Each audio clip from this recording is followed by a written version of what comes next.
Sen gelenden sonra sevdim hayatı, sen gedenden sonra nifret eləmişəm. Mən açan eşqə xəyanət eləmişəm, sənə öz canımı əmanət eləmişəm. Qara saçlarımı ağartmısan mənim, səndən Allaha şikayət eləmişəm. Gör nələr yazmamışam, nə yazmışam, çox heyif iki dənə cümlə yazmışam.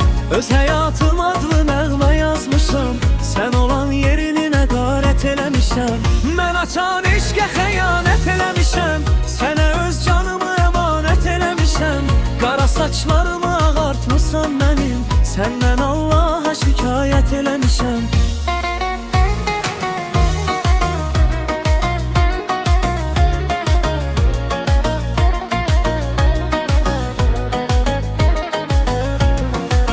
Düşüb bu çöllərə azan mənəm, bu yolda udan sən, uduzan mənəm.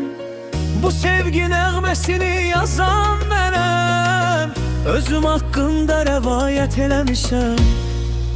Mən açan eşqə xəyanət eləmişəm, sənə öz canımı əmanət eləmişəm.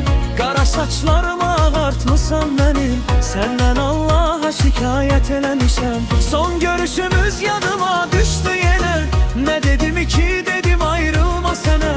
Geri döndün elə baxdın ki mənə, elə bildim ki cinayət eləmişəm, elə bildim ki cinayət eləmişəm.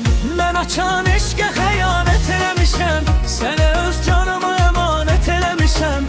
Qara saçlarımı ağartmısan mənim, səndən